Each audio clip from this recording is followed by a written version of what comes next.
welcome to a Avon, Connecticut version of the Burn Barrel podcast. Alice Shattuck, Tom Shattuck. Mm-hmm. Lots of background noise, hissing, broken equipment, undermodulated and overmodulated mics at the same time. Everything's great. What do you mean? Alice, unauthorized drinking. That's not true. Not what I'm doing. Just like record show, I am not. I do not have one. Alice does, though. How are you? I'm doing great. I'm in Connecticut. You're it's hugely fantastic. loud. Or Sorry, maybe it's just into my ear. Maybe it's just too close to my mouth, but it's not in the red on mine, so I don't know. You know what? That's fine then. All right. I mean, so all right. This is going to be an expedited one tonight because we came down to Connecticut, and I'm broadcasting from here tomorrow.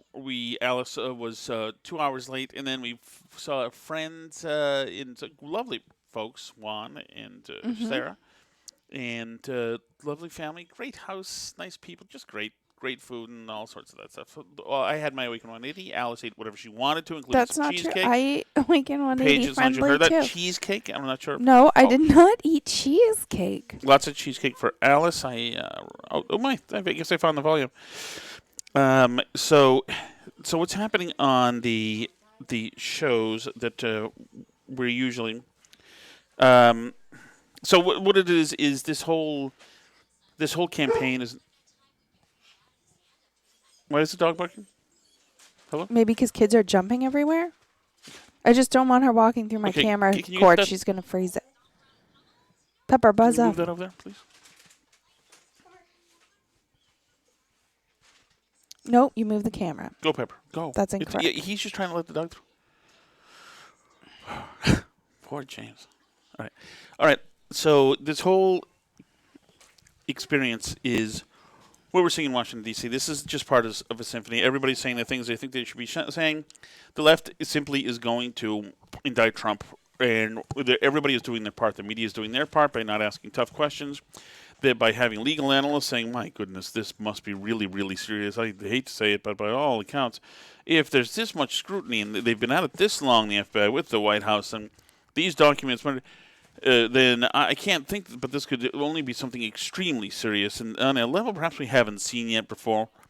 And they're bringing in the other people and talking heads to say much of this material, and this is unprecedented, it says top secret. And that means now we're getting definitions of top secret, stuff that nobody ever cared talking about before. Whatever. Certainly not when it was Hillary Clinton's email server. Nobody cared to know about it. And they're saying some of this stuff is so top secret we'll never be able to know what it is. Which is I mean, all you have to know.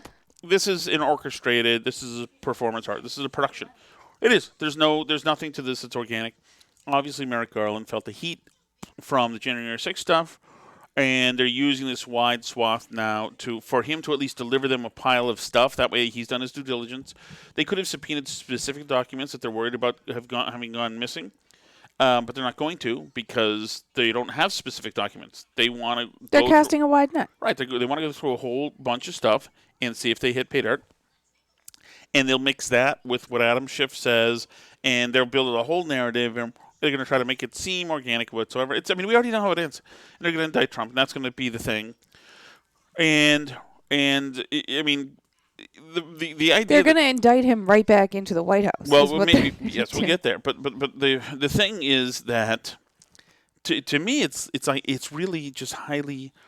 It's so disappointing. It's such a retread, and so disappointing. And I know that half the country just has an extremely acute mental illness where they just got to see him. They need to see Trump burn. They need to see him go down. And that's it. And that's what you're hearing. And Stephen Colbert last night was like, guess what? It's Christmas in here.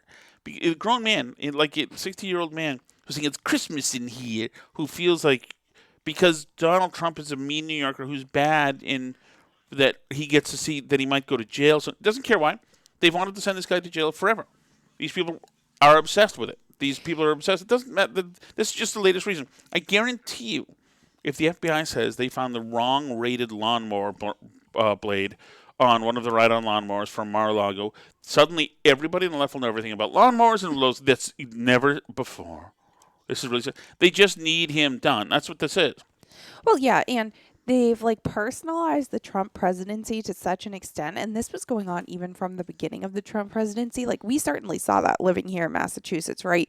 Is so many people we knew were like, I mean, you joke about everybody's like mentally ill from Trump, but they actually like had a lot of anxiety and stress about the Trump presidency in ways like nothing happened to them in the Trump presidency. I mean, their 401ks are doing better than ever. Their houses were worth more than ever. Everything was going fine. Like, yeah, maybe they didn't get to write off quite as much of their mortgage interest in the SALT deduction as they used to be able to in these rich states like Massachusetts and Connecticut. But overall, like, nothing happened to them from the Trump presidency. He didn't put them in camps. He didn't take away their freedom of speech. Nothing. Like, it was completely fantastical, like all these things in their heads about what was going to happen to them if Trump was elected president. And then he was, and they had already like convinced themselves he was so evil that they just like couldn't wrap their minds around the fact that everything was totally fine and nothing happened to them. But it's the natural consequence of like the hyperbolizing that the left has been doing in politics forever. And you saw it like come to a head during the Trump presidency, right?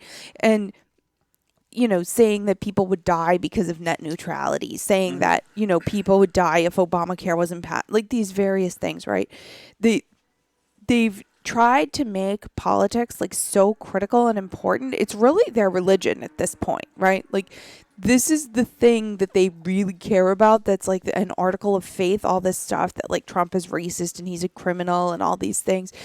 And they've made it so serious to themselves personally that like, it's actually, they actually have like personal feelings about whether or not Trump goes to jail, like, which is wild to me because it really doesn't affect you at all whether or not Trump is in jail for mishandling classified documents. It has no bearing on your life.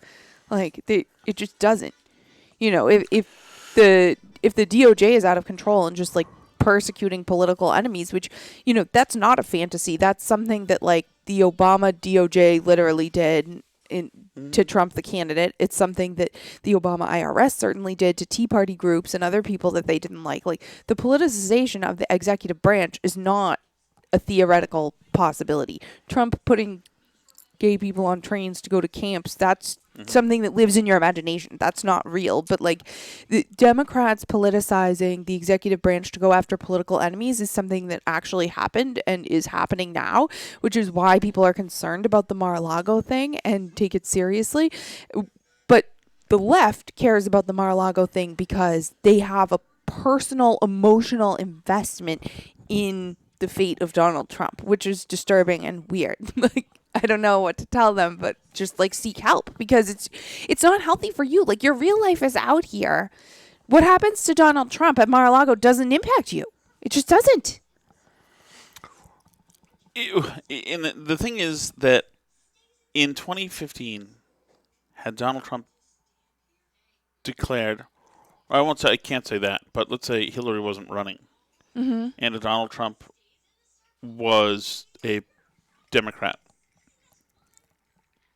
and saying all the right stuff but targeting Republicans and saying all the crude stuff, they would have gone right for him.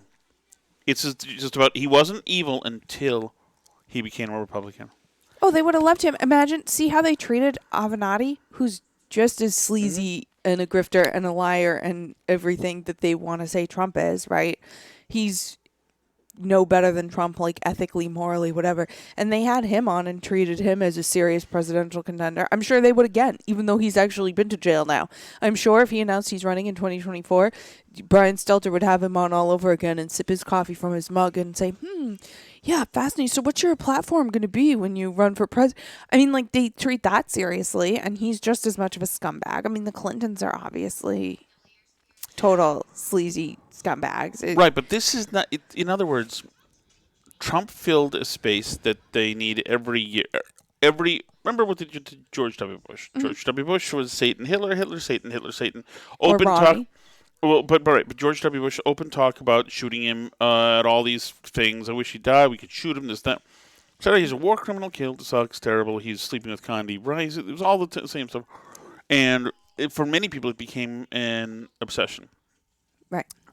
And that went away somewhat because with Obama, they got all the fields that they wanted. You had a young first black man, and you had the whole West Wing thing going. The media, I remember when the first media story about Obama just showed everybody in his White House walking down the hall and fist bumping each other, and including one Rahm Emanuel fist bumped a Secret Service person who was just standing there who didn't fist bump back because they were doing their job.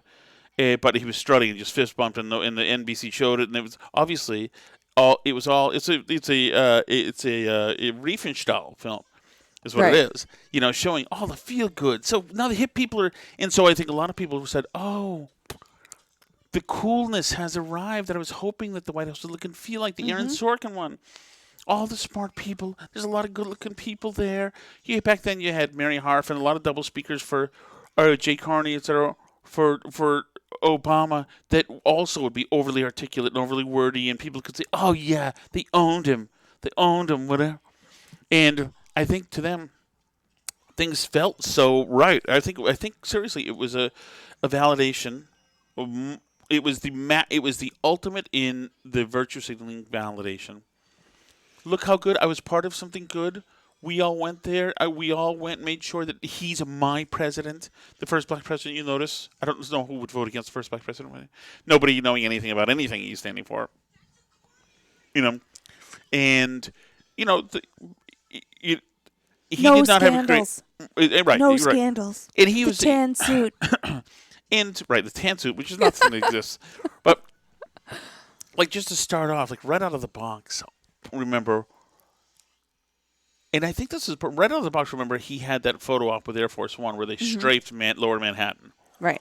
So this is 2009, or is it 2009? Yeah, 2009, and there's a photo op with Air Force One flying low over Manhattan, screaming through the sky low, so people are panicking because 9/11 just happened. Right. And now, I assume Obama had nothing to do with that. He wasn't on the plane or anything like that. But it was really it was mockable. I would hope that John, what's his name, the not funny guy from Stewart. Yeah, I hope he made fun of it. I don't know if he did, but it was one of those things that's really remarkable. But nobody said it was remarkable on the left. Nobody on NPR, nobody on any of the news stations. You would only have heard that on Fox News and talk radio, which the left has done a good job of isolating it as right-wing propaganda. So nobody saw that, and nobody saw the idea that Cambridge cops are dealing with some dude who's trying to break into a house, and they apprehend or go and confront somebody called the cops, and the guy's in the cop's face and calling them MFs or whatever, and then wouldn't cooperate, and then they take him in. And Obama says that the Cambridge police acted stupidly, creates a race incident when there shouldn't be one. Right. And if there's a race incident, talk to the nice, probably extremely liberal Cambridge neighbors that called the cops, frankly. What are you looking at? So, no. So for him to do that as president, after he said, I'm not going to say anything, it's an investigation, but the Cambridge police acted stupidly, was a stupid, moronic thing to do, and it was a fool's thing to do, and it was as Trumpy as anything Trumpy. I mean, it was off the cuff, it was inappropriate, it was, and for them then to say, we'll have a beer summit. It's an Irish cop. He's obviously going to be drinking. So we'll have a beer summit there, and we'll go to the White House, and we have a beer summit. And he's overly educated, credentialed, freaking master's degree, West Wing wannabe dudes come up with this and high five and fist bump beer summit. It's a thing, but the press ate it up. Oh, they're having a beer summit. As if that's not effing insane. There's no beer summit. What there should be is your guy to be held accountable for being a jackass. But then they had a beer summit. So the Americans watching things and watching NPR said, oh, wait, see, there was a dust-up between and Obama had a beer summit. I know. He's solving racism over a beer. Wow. He had a beer summit. It's so nice. And so they got no sense of anything going on. And when Obama had the serious F-ups, like Benghazi, the left immediately wrote in, Well, Benghazi. John Stewart, the big hero of the military. Benghazi. Let me guess, Benghazi. Oh, Benghazi. Never know. They laughed at it. It became a punchline. So people didn't know what happened then and how these people were stranded to die and how horrifically died and all the ins and outs, which are too gruesome to go over. But it was a total effort. But that impact never hit the left. It never hit people the people who buy 4 packs of craft beer in Brooklyn lofts. No, it was no thing. But that's something John Stewart joked about. Is that what that is? No. Everything's fine. Obama continues to be cool, like friends who they would act like, who with his college pick, he could still dunk and play basketball and still do cool stuff. He gets. I mean, one of the barometers to see, where the country is SNL and late night shows. Obama never gets any. We never see anything. There's no sign. When I was a young guy, they were going after George H.W. Bush, and then they went after Dukakis, and they went after Perot. They were going after everybody.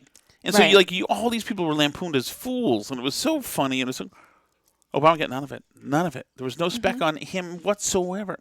So I think that not the intelligentsia, but the elitist class, the Range Rover class said, "Oh, this is where it's all good. My NPR people are telling me things are all good, but there are obstructionists called the Tea Party. Oh my God, my good guy who's done nothing wrong, so nice." My good guy is being opposed by the Tea Party, who NPR tells me didn't used to care about the budget. Now they do wonder why. So they go and they vilify a bunch of Americans who give a damn between work, Right. I was working in retail at that time, and I remember this nice suburban woman that I was waiting on telling me how scary it was that the Tea Party's out there, and it reminded her of the brown shirts in the 1930s in Germany. Well, and all that stuff is bolstered by in the Atlantic and all the really heady magazines. What we're seeing here, violent extremism in the right. Really reminiscent of. Right. So, I think that the Hillary Clinton presidency was supposed to be a continuation, and they had the whole thing was a choreographed, wonderful story to be told, and it was already going to be told. They knew that they would beat anybody in the Republican field. It was going to be the ascension. Her story, remember, it wasn't history anymore. It was her story. And it had all the illegals out there for the DNC and all the people with white because white meant abortion. And that was so noble thing. It was all very good. Oh, my goodness, you see. I think white meant suffragettes, but... That's Hillary Clinton, and she's wearing all white, which is really making a statement. And the media all said all this stuff, etc. And then remember what happened when Melania wore all white? Oh, no. Whore, I guess, I assume? No, it was disturbing because she was signaling something about whiteness. Oh, right, of course. She wore white at the convention, and that was... So, and then we had like the Michelle Obama gave the speech, when they go low, we go high. And it's like, you didn't go high. You guys always went low.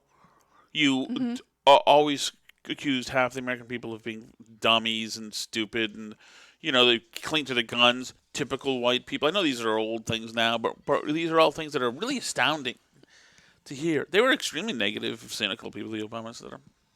But the plane was set. Well, no more negative and cynical than any American college. The Truman Show was set by the left. It was the Truman Show was set by the left. This is what they created for the smart people who live in nicer towns. Right. And so it's the Truman Show and the sailboat, and it's nice. The waters are never rough or anything like that. And that's all they wanted. I want to feel a little bit smart. I want to have the right lawn signs. And that's it. They've got college degrees. I think that there's something. And then Trump goes there. They laugh at him, of course. Say, ha, ha, ha, the idiot. We're going to be dealing with the you're fired guy. My good. He has Cheeto orange hair, isn't that? Of course. Or bring him on, says Hillary. We're not too afraid to have Donald Trump.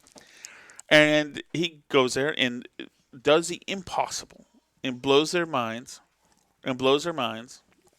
And so the people on the left, of course, in those Brooklyn lofts, don't know what to make of it. They don't get it. Nobody they know voted for. Nobody would ever do that. It's so gross. He's Donald Trump. It's so tacky. They all did the right thing. So they don't get it. Their Prozac and all the other stuff, their Percocets and whatever are like coming in bulk. They don't get it. And So there's got to be a reason, of course. And it's got to be a nefarious reason. It's a specter of somebody that they've never really ever seen, but in movies, this is got to be. I get the feeling this is a dark, racist, pale, fat contingent of Americans who are evil. Then somebody says, "Oh, don't call them evil." Some are just upset that the corner store isn't owned by a white person anymore. They're all evil. Some are just racist and dumb.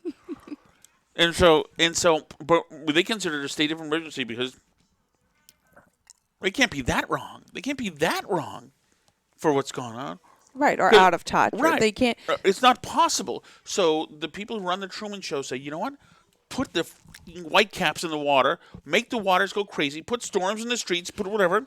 These are all the people in the media, which when that is the Truman Show that most of these dumb people in Range Roamers are living in. And they're like, oh my God, there's rain and there's snow. Oh my God, things are happening. Oh, it's the worst of the worst of the worst.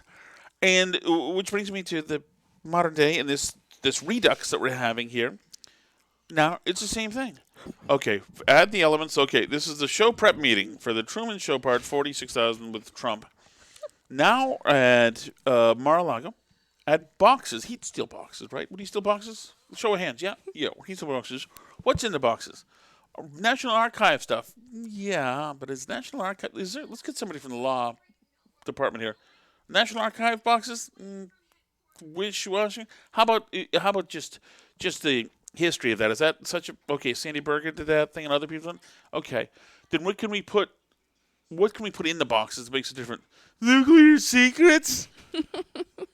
Everybody laughs. And he said, no, hold on. Don't everybody laugh. Hold on. You know what?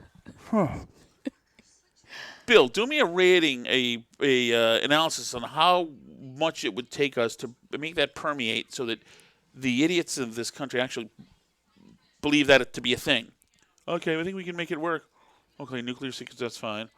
And add in the messaging from people who were, like their sources tell us, the FBI was astounded and 11 boxes were taken. 11 sets of classified And so documents. so the CNN says 11 boxes were taken. People say, and look for guidance. Is 11 boxes taken a bad thing? And they say, and then they bring in some other experts. 11 boxes taken is astounding. If, especially, you got this in there, that would be a national security thing. National security expert Julianne idiot from Massachusetts. Let's say they were the worst possible things in the world. What would that mean? That would mean this is unheralded new territory. We wouldn't even know what to do with this. At this point, this has been unparalleled in history. It said, oh my goodness, write a story off of what Julianne just said. Make sure we blow that up there too. And it's one confirmation over another and one over another. And then you get, like I said, you get Schiff coming in and other people saying half witnesses saying people must have been whistleblowing in Mar-a-Lago. By the way, there's a surveillance camera and some footage has been seen too. They've seen some footage of surveillance camera boxes, Mar-a-Lago basement. Mm-hmm. No, it's seriously like they're running a poll on like what would poll well as a spy movie. And I'm sure they're looking at like who's in Trump's inner circle that they can, lay blame on that polls well for being a creep. Like I'm sure Stephen Miller, not the funny Stephen Miller on Twitter, but the one that they all think is evil that worked in the Trump administration. They have a few guys like that. Like they think Kash Patel is pretty evil too and stuff. Like I'm sure they're working on like who they're gonna drag into this. Who they're going to find on the surveillance footage, coincidentally. That's going to be like the big bad for the left. And everybody's playing their part. And we just listened on the way here to Karine Jean-Pierre, who's... It's so made up. Everybody's playing a role. It's so terrible. It's like they're giving her the answers beforehand now. And so she's on there with Jonathan have Karl. to, because otherwise... She's on there with Jonathan Karl. He said, okay, you got to tell us. You've got to be a little worried about what's happening in Mar-a-Lago. She said, I'm sorry, John. I'm going to be stern here now. I don't want to, but I'm going to have to be. We cannot comment on that. That is something that is outside of the executive branch. It would be unethical for. We don't know anything about it. That is not. I'm going to put my foot down here, Jonathan. He's saying, oh, wow, you're putting your foot down. Well, that means must be. The White House knows nothing about this. President Biden found out with millions of Americans on Twitter that this happened. We had no idea. Which is, of course, to say that, of course, they had, Worked with Merrick Garland on of coming up course, with exactly this. yes, they worked with the DNC and some Democrats in the committee and came up with this, and that's what we're doing that now. We're pretending it's all false. So they could have subpoenaed what they needed, if they knew what they needed, but they don't know what they needed. But if you ask that, they'll say unprecedented, 11 boxes, 15 boxes. Mar-a-Lago unprecedented took stuff. They found some stuff that had been ripped and taped together, and so it doesn't matter. This is a huge snow job. So what they're going to do is indict him because Garland is scared. I don't know. I don't know what he is as a person, but he's bowed to pressure from the establishment, the political elites, power structure, and I've heard good things about Garland, like that he was an ethical guy, whatever, and I understand, and that's probably true, but everybody's susceptible to something, and some people are susceptible to that. I mean, some people are scared of different people are scared of different things, and not to pat my own back, but I just go back to I remember being in high school and being 15 years old and hanging out with guys, 16 to essentially 19. Some of the really tough guys, you weren't even allowed to look at them because they kick your ass. A lot of them were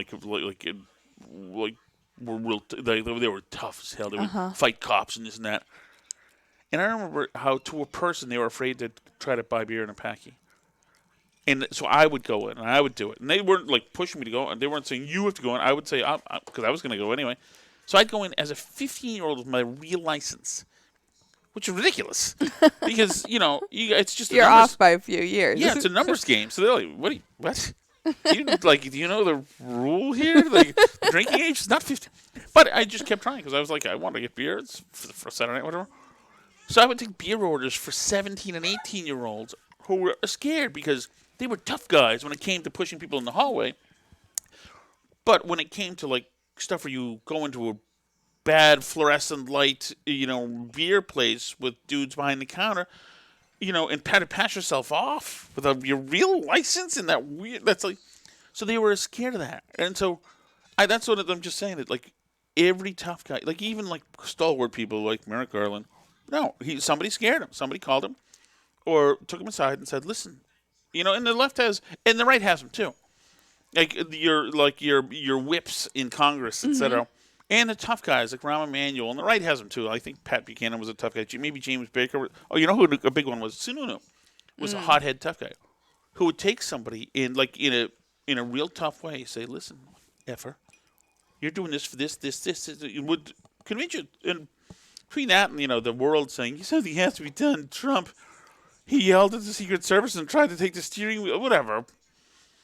So they're going to do this. So I guess well, there's two things that I think. One, as it happens, as Democrats try to nationalize every single race now, right. and they're going to, obviously, or because they know that there's a pretty good chance they'll get blown out in Congress, they're going to try every single race. One, can Republicans stand up to the heat? Because it's treasonous, unpatriotic, immoral, malevolent, and horrid that Democrats would do this for political sake, because really it's really not about Trump. They don't care. But it's going to happen anyway. So now, what can Republicans do locally? Republicans need to ignore. I don't care if Donald Trump endorsed you 2 weeks ago and kissed you on the lips. Republicans need to get up and take a page from the great Beto O'Rourke. Get up and be indignant about kitchen table issues. Not enough food, not enough. Take Bernie's stuff. Right. Baby formula. Throw infant mortality in there if you want to. Kids can't eat baby formula. Dollar can't go far enough. People are dying mental health, and the mental health thing is real. That they've destroyed a generation of kids. And hammer it. That's it. And just keep your head down when it comes to the Trump stuff. Who cares? Let's just say I don't care. If I were a Republican, I would say I realize that I could probably, by answering this question and making it a Trump thing, I could probably win great. I could win great credibility in where the passion is in this national movement that's happening right now. But I'm not here for that. I'd rather lose. I'd rather just advocate on behalf of people who are having their asses kicked and whose lives suck, who are inflationary, and people who are I mean, you about to don't get think their a phone call from the IRS since this since there's no stuff passed. yeah, right. But don't you think that to me, the Mar-a-Lago issue and the IRS agents issue are connected Oh, totally. because, they both are about the government coming after you. And I know this is like a big Twitter joke amongst the blue check liberals to be like, oh, yeah, if you steal classified nuclear documents, they could come after you, too. What next? I get it. But the truth is that this is like kind of a nothing burger. Even if they can get him on some charges, like one of the big ones that's in here is obstruction of justice, right? Obstruction of justice, like, I get why we have it. No lawyers write me emails about I get it, but like if you stick somebody on obstruction of justice when there's doesn't end up being an underlying crime, it's BS. I'm sorry. Like that's just going after somebody to be going after them. And like I get why we have obstruction of justice charges because like the courts need to work and law enforcement needs to work without people stopping them. But when it turns out that all you have left at the end of the day is obstruction of justice and there was no crime that happened. Well, it's another process crime. It's another BS. Right. Thing. So, like, that to me, like, that's a sign that you don't really have anything whenever that's the thing that you're going for. And that's, like, one of the big charges that they're going for here with Trump with these records is obstruction of justice. Like, okay. Right. We'll see what happens. But that's, like, I really, like, I don't have good vibes when they're going for obstruction of justice. These are the same people, Alice, who told us and tagged our employers 6 years ago that the Mueller report is going to literally show that Trump was working with the Russians hand in hand. You need to tag Tom Shattuck, tag Boston Herald, Tom Shattuck, make sure that you're not putting party over country and that you're not doing the work of Russians right now because our democracy has been undermined. And then it's like, wow, he transacted with the Russians. We're going to find out in the Mueller report. It's all in there. It's all in there. It's all in there. It's all in there. Wow. You see, Tom Shattuck, you see? You see now, do you see Republicans? Now do you see what you've been dealing with? And then the Mueller report comes out and there's nothing whatsoever. Swing and a miss. Then they're like, oh yeah, boxes in the basement. Boxes in the basement. Yeah, that's bad too. Oh well, so, you forgot too. In between that, boxes in the basement. It's like you would boxes in the basement. Obstruction of justice. Yeah, that's what I mean too. That's country before party too. You mean they like use delay tactics with the FBI? Yeah, obstruction of justice. Yeah, it's just as bad. Shut up. But that is like one of the things that, like when you say the IRS is the same thing as this, and it is. It's putting people on notice. Also, so is the foiled attack on the FBI, and people saying, and there was every other TV show today, a Sunday show, had this thing. This crazy guy in Cincinnati. Yes, Cincinnati attacked the FBI, and you hear the rhetoric from the right. I believe someone predicted that on this podcast. And so the rhetoric on the right. And my goodness, can you imagine this atmosphere? And they're still saying this, the host says. They're still using this rhetoric. So you can't now, by the way, examples of the rhetoric. Which is a signal, marching orders for social media and all media. Any criticism of the FBI now is terrorism and threatening. And ban it, don't allow it whatsoever. And it's telling you, Americans, shut up. Not allowed to do this. Criticism of the feds now is no good. We have a huge narrative we've been working on now for many months. Right. Anything against it, we're going to vilify you. You can't say the FBI sucks. What? People on the left used to know this, too. They used to also be skeptical of the FBI. Since when is the left the big FBI lovers? That's what's incredible to me is like the total snow job that's been pulled on like the activist boomer left. Like, I mean, did they just get soft in their old age? What happened? This is not a group of people you would have expected to be out here telling us all to respect the FBI more. But literally what happened? I think that it's the West Wing syndrome. They thought that there was a level of decency and decorum in the White House. Some people didn't have it, like Reagan, of course. He was disaffected. He was the bad guy of the bad guy, But then I think that the thing that really set them over was George W. Bush. because He was dumb. Well, George H.W. Bush was Greatest Generation. George W. Bush was their generation. And so then they thought, wait a second, this guy's. This guy's. He doesn't get to be an Aaron Sorkin person. I know people his age, and he speaks stupidly, and he's got an accent sometimes. No, and I hate him. No, and just no. And you know what? McCain should have won. Because McCain was a better person, even though they hated McCain, during the... Oh, yeah. They told us all kinds of stuff about McCain then in 2008, but that's how they operate.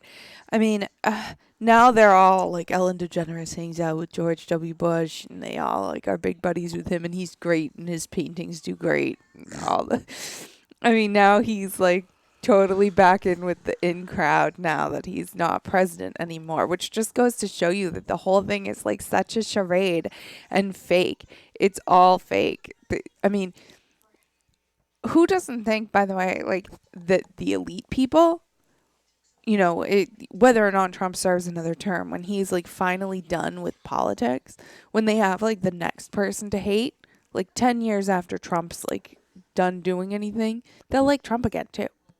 They'll have him back on the shows. Because there'll be a new Satan, certainly. Yeah, they'll have somebody new. It'll be evil Ron DeSantis or whoever, and they'll rehabilitate Trump out of nowhere and say he wasn't that bad. But they're so terrible. Just think how mean the left was to like Melania. We've got the first supermodel in the White House when nobody's going to take any pictures of her. You're so nice, you elites in the big cities. And then what's so hilarious? We're not taking any pictures of her. Sorry, but we're just not. And also, it's like comes to the same place where it's okay. Everybody this year has to be like mean to Russians. You can't run on the Boston Marathon because you're Russian last name. Stupid. Really? It's okay to be mean suddenly to everybody? But okay. So it's so funny too, because then after the Trump thing, where they just treated Melania abominably, they were just unconscionably rude about her to her, the whole thing. And now like we get treated to, once again, it's like the cool hip Aaron Sorkin White House, only it's like so not, and it's really like pathetically not, and they're just trying to sell us on this image of this thing that's fake. Like they put Biden in his aviators and then act like it's the same thing happening. And they're like Saki bomb, and Karine Jean-Pierre was abysmal on TV today. We were listening to her in the car. But why is it that if things are getting better, so many Americans are unhappy with President Biden's handling of it? So, we'll say this, we have said this before. It's like, we get it. We understand what the American people are feeling at this time. This is a number one priority. Inflation has been a number one priority for this president. Lowering costs has been a number one priority for this president. Inflation was a number one priority for this president after a year of denying it was happening. Right. It wasn't a priority for the president until we were a year and a half into it, is when it became a priority for him all of a sudden. But let me ask you, it's called the Inflation Reduction Act. But the Congressional Budget Office, which is nonpartisan, said that there would be a negligible impact on inflation this year and barely impact inflation at all next year. I mean, isn't it almost Orwellian? How can you call it Inflation Reduction Act when the nonpartisan experts say it's not going to? So I appreciate that. I appreciate the question. We've actually addressed this, the CBO. It was the top line number. There's more in there that shows that it will have the money. All those institutes, leftist institutes that destroyed this thing as being inflationary. They didn't realize that it was just the top line. Yeah, they didn't think about all the money that's in there. So they didn't take that into account, honey. The CBO didn't. I mean, what's incredible about it, though, is that, like, they're asking us to still pretend that we have the Aaron Sorkin White House. I mean, at least with Jen Psaki, you could sort of fake it because she did, like, have the snappy lines and comebacks and stuff, and they could be like, oh, Psaki Bob. Karine Jean-Pierre is just terrible, and they're still, like, pretending. Just like they put the aviators on Biden and, like, put him in a cool car and tell us he's, like... cool Joe from Scranton and everything's fine. And they put Karine Jean-Pierre out there and they're like, historic for her. She's so brilliant. But I mean, that shows you what a great answer. She's so smart. Like, and the win, but that shows you the win because once again, the Truman Show watchers, which is the people on the left, they're told when they see Jen Psaki dodge a question on Afghanistan. You told us there wouldn't be a Saigon situation in Afghanistan, and Jen And we're Psaki literally dives, seeing Saigon. and she deflects and lies. People watching the Truman Show in the bars look at each other. Huh? What? And then the person comes on and says, "That was a sake bomb." That was a way to show the press who's boss, because they're asking questions when they shouldn't be. They should be concentrating on Trump and the racists and Ted Cruz. Oh, that was a sake bomb. Oh, that's good. That's good when that happens. That's good. And it's like, okay, but at some point, you should want the press secretary to be able to actually answer a couple of questions when it comes to dead people. It's not everything. It's not a sake bomb when the administration has no accountability and no reason, no valid way to explain something, especially that involves dead bodies of Americans, that then said they give her a weird aside or a quip or a way to ignore the question with flair and to everybody to celebrate. I mean, these people they're not insane. They're not serious, and that's the problem. It's like when they start the Civil War, which they seem to be starting, they don't know why they're starting this. They don't. They think they're involved in a huge and important cause here. Mm-hmm. But they're not. They're simply, this is all just simply at this point just harassing a former president, finding a reason to do it, having people in nice suits say a bunch of words that the left's not going to know anything about, going to look for guidance. So what does that mean? And that's all this is. So they're going to be starting a conflict, very possibly, and they won't know why ever they did. They will have no clue why they were tribal in this thing and why they're spending their time trying to figure out a way to hurt people's feelings on social media. Well, and like if it turns out that history doesn't look kindly on what they did, they will deny, and I'm sure they'll fully believe that they were ever a part of egging it on. Right? Because that's what we saw, like, even with COVID and all the COVID restrictions and the masks and all the stuff, like, in closing the schools. Everyone wanted the schools closed. But I'm sure 75% of the, like, regular normie suburban people who wanted the schools closed back in 2021 didn't want the schools to reopen normally. I'm sure that they would tell you with a straight face now that the school should have reopened normally in 2021, and it's a shame they didn't, and that they were for them reopening normally the whole time. Right, but at no point there will they take responsibility. At no point. Of course not. Because of course not. Just like they were all egging on the vaccine mandates and firing, teachers and cops and firefighters and nurses and, nursing home workers for not wanting to take the vaccine. Right. And they were all for it. And now that it turns out the vaccine doesn't do much of anything and nobody's making anyone take it anymore, they're all just going to pretend like they totally were never for that at any time, when they all were, of course, for it all the time. So, I mean, but that's what they do, is they just, like, go with the flow. And I think, honestly, a lot of them, like, honestly believe it. Like, they just have, like, selective memory about it. Well, but, yeah, I think that's true. Because one, I think they're on to the next thing. And two, who's going to hold them accountable? They're still listening to NPR. Is NPR going to say, by the way, we effed up badly in the last 3 years. Did you a disservice? No, they're going to say. And you better talk to your neighbors and maybe apologize to them because we got it all wrong. By the way, Black Lives Matter, too. Now we look at it, it's destroyed lots of black lives, and it seems to be the organization is corrupt as well. Seems that was a big F up, too. So just so you know, no, there's never... And those bail funds, it turns out they're releasing a lot of people back into your community that you don't actually want in your community. Not in their community. Other communities. Well, some. When we were in want. Melrose, remember when we were in Melrose and everyone was upset because the bail fund, the Massachusetts bail fund that a bunch of them donated to during the Black Lives Matter riots, they released a sex offender right back into Melrose who was living there and who was supposed to have $30,000 bail, and the bail fund bailed him out. And they were like, "What? They're not supposed to bail out people like that." I'm like, well, that's great. Well, I hate to tell you, my friends, but that's what bail funds do, is they take the people who are not supposed to be out on bail because they, have a bail that's too high for them to pay, because that's the idea of bail, is that you make it high enough so that it's a deterrent, and you pay it for them so there's no deterrent anymore. But whatever. That's All right, we'll get to tomorrow. We'll talk about the Children's Hospital thing, and we'll do a bonus thing tomorrow at some point for Patreon because we can't do it tonight. right. Because It's so late. We got to get the we've regular also- show up. Yeah, which takes at this. We love Avon, Connecticut, but it takes 4.5 hours to The upload upload everything from speed here. is Yeah. So, wanting. all right, folks, thanks so much. Good. You want to say something? I was just gonna say thank you to the Patreon people for bearing with us. Yeah, thank you guys. Waiting an We got to extra day give for more extra Patreon show. stuff. Well, we'll We have do. an announcement soon too. We're going to change our schedule up a little bit in the near future as well. So we'll have a few more opportunities to create some selective content here and there, and other content that I've just fallen way behind on. Thank you so much for listening, as always, and thank you to the Patreon people. We will get you an extra show, but just not tonight. We are in Avon. By the way, What? Howard and Mr. We've been talking about it, and we've been you shooting the breeze on it while we've been getting ready for our tech to get together. But congratulations to Toast. What a beauty. Toast is a grandmother now, way too young to be a grandmother, by the way.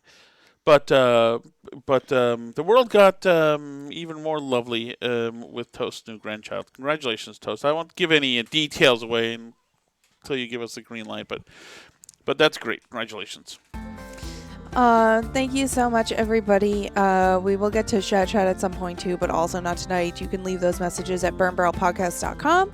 That's also where you can find the Burn Barrel Podcast store. It's also where you can find all the different places to listen. If you happen to listen on Apple Podcasts, leave us a good review, and otherwise, have a good night.